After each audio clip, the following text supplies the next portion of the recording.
Today we scan the outer sky, we watch the dark. From the Kuiper Belt observatories to the Sentinel ships parked at Neptune, humanity maintains a constant vigil. Our Aegis-class interceptors, powered by the fire of contained stars, wait in silence, ready to launch at a moment's notice. But it was not always this way. We were once a species defined by our arguments. We looked at the sky and saw only ourselves. We listened for whispers, for radio signals in the great silence, never realizing the universe was not whispering, it was shouting. Historians today call it the Great Flurry, the 8-year period in the early 21st century that redefined our species. It was a test, delivered in 3 parts. 3 visitors from the deep interstellar void. The first visitor in 2017 was a warning. The second was a failure. And the third was a deception that changed everything. It began in October 2017, 1I/Oumuamua, the first interstellar object ever detected.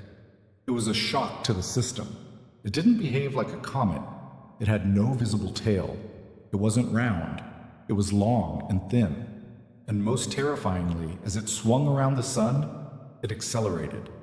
It sped up, pushed by a force we could not see. The scientific community split into 2 camps. The cautious majority insisted it must be a natural phenomenon, perhaps an iceberg made of pure hydrogen, or a remnant of a shattered world. The other camp, led by a vocal few, dared to state the obvious. It was moving like a light sail. It looked like a probe, and while we argued, it vanished. It slipped back into the darkness, moving at 26 kilometers per second, forever beyond our reach. The debate was a luxury we couldn't afford. The argument ended, replaced by a cold, unifying feeling that settled over all humanity. Regret. We had been visited. We had missed it. 3 years later, the sky offered a second chance, or so we thought. In 2020, Comet ATLAS C2019Y4 appeared. It was discovered by the same system, but this one was different. It wasn't interstellar. It was from our own Oort cloud, and it was bright. The media exploded. This, they said, would be the comet of the century. It was predicted to become as bright as Venus, visible to the naked eye. Humanity, still stinging from the regret of Oumuamua, turned its focus to this new object. It was a distraction, a spectacle. And then it failed. As it approached the sun, it didn't just fade. It disintegrated. It shattered into more than 30 pieces. A celestial disappointment. The world watched, sighed collectively, and moved on. But it wasn't a distraction. It was the second test. When the visitation mandate archives were declassified in the 2040s, we re-examined the 2020 ATLAS data. The disintegration? It wasn't the slow, gentle crumbling of a dusty snowball. The fragmentation was sudden, violent. Our technology, by 2077 standards, now shows the truth. The 2020 ATLAS was not a natural comet. It was also a probe. But this one was a failure. The fragmentation was not a natural breakup. It was a catastrophic engine failure. It attempted a braking maneuver deep within the sun's gravity well, and its systems tore themselves apart. The universe had sent us 2 messengers. The first was a success. The second was a wreck. And we, blind and still arguing, had missed them both. The great silence was over. We just hadn't been paying attention. Then came 2025, the third visitor. The one that finally, irrevocably, ended our childhood. It was designated 3I/Atlas. The 3I was critical. This was the third interstellar object. And this time, we were ready. The telescopes of 2025 were exponentially more powerful than those of 2017. We had learned from Oumuamua. We tracked 3I/Atlas from the moment it crossed Neptune's orbit. The entire world held its breath. And 3I/Atlas was a perfect comet. It had a beautiful, glowing coma. It had a tail. It looked exactly like a comet should. The scientific community, desperate not to be fooled again, pointed their instruments and found water. They found hydroxyl radicals, OH. They found clear signatures of water ice sublimating. The headlines were immediate and triumphant. Case closed. 3I/Atlas is a natural comet. It was a global sigh of relief. The Oumuamua anomaly was just that, an anomaly. We were not being scouted. We were not being visited. We were just a house on a busy street. That collective sigh of relief was the greatest deception in human history. Because 3I/Atlas was the most sophisticated, most terrifying object of the three. It was a masterpiece of camouflage. Think about it. If you are an intelligence a million years our senior, and you wish to scout a system, what do? Do you send a gleaming metal ship? No. You send a probe that, after traveling for thousands of years, has accumulated a natural layer of interstellar dust and ice. You send a probe that looks like a comet, but the signals, the water, lower tone, more serious, that wasn't melting ice, it was coolant, an interstellar engine, a fusion drive, a matter-antimatter reactor. Whatever it was, it would need a monumental heat management system, especially if it intended to maneuver, to brake, to enter our solar system. The water jets that our 2025 scientists so eagerly celebrated were not geysers, they were vents. Targeted, precise releases of superheated steam from a liquid-cooled engine, shedding heat as it performed its braking burn. And the hydroxyl radicals? That is simply what happens when the sun's ultraviolet light splits water vapor. It was the exhaust cloud, perfectly mimicking a natural phenomenon. 3I/Atlas didn't just visit. It performed a complex powered maneuver, cooled its engine, scanned our entire planetary system, and used our own scientific expectations as the perfect alibi. It was a display of technological superiority so profound, it was almost insulting. It didn't care if we saw it.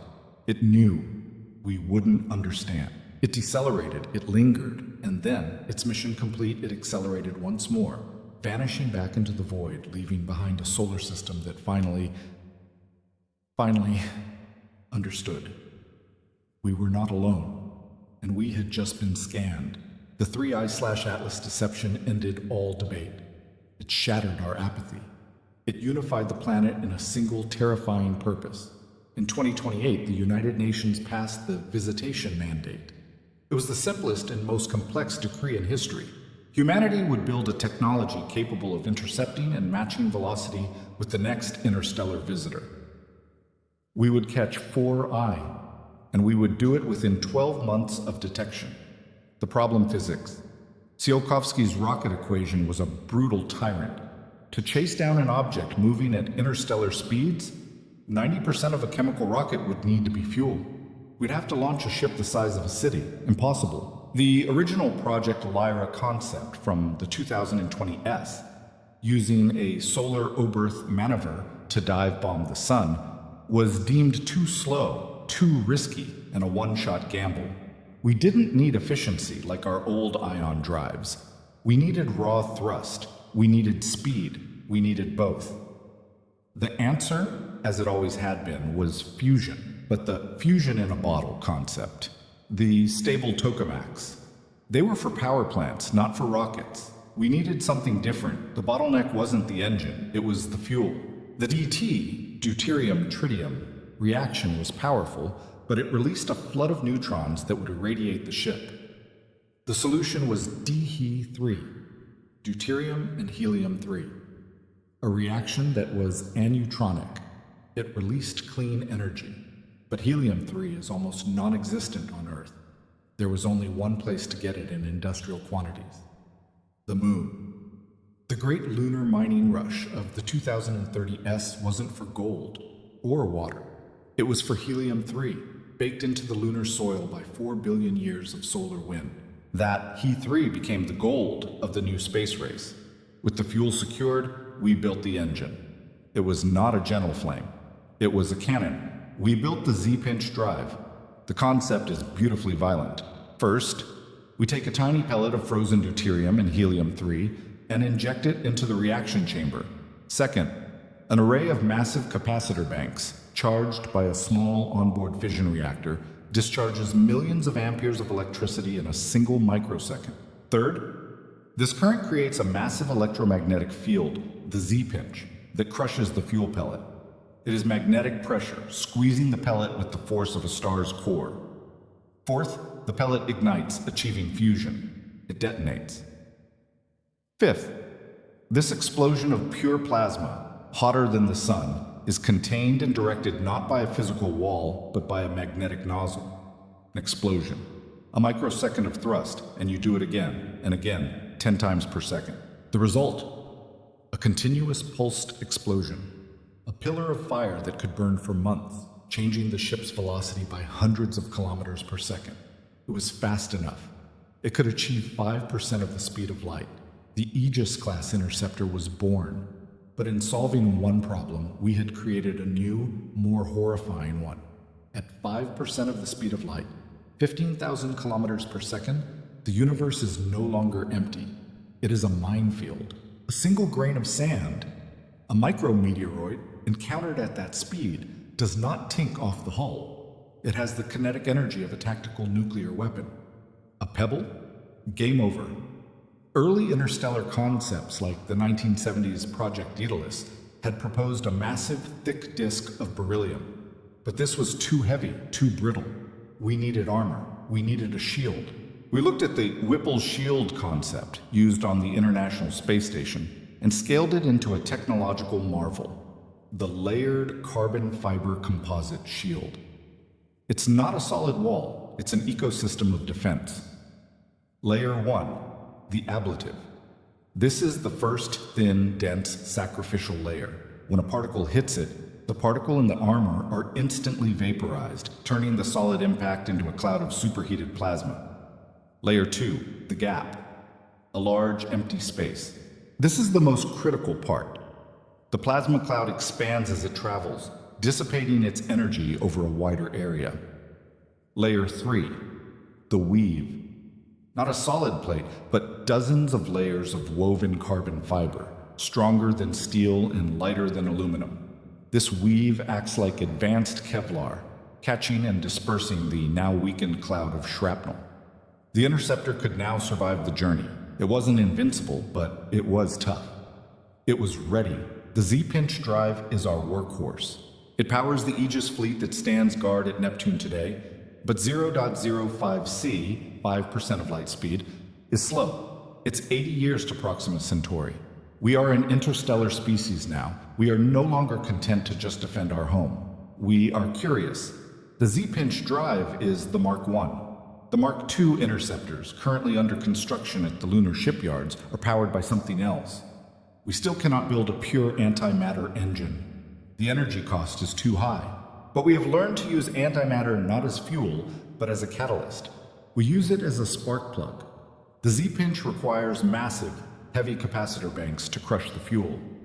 The new antimatter catalyzed fusion drive is far more elegant. We take a larger pellet of fusion fuel and shoot a microscopic precision-guided beam of antiprotons directly into its core. The annihilation of matter and antimatter is 100% efficient. It is the perfect trigger. It ignites the fusion pellet with an efficiency the Z-pinch can only dream of. The goal of the Mark II interceptor is not 5% of light speed. It is 20%, 0.20c. Fast enough to reach Proxima Centauri in 20 years. Fast enough to chase down 3I/Atlas itself and find out who sent it. Oumuamua was a scout. The 2020 Atlas was a failure. 3I/Atlas was a masterclass in deception. It was a test. And by realizing we had been fooled, we finally passed. Those visitors gave us a gift. Not technology, not peace. They gave us the gift of fear, the gift of purpose. They forced us to look up, to unify, and to build. Today, in 2077, our Aegis fleet, powered by the fire of the moon, shielded by woven carbon, waits in the cold dark. The solar system is quiet, but we are no longer listening for a whisper. We are waiting for the next knock. We are waiting for 4Y, and this time we will answer the door.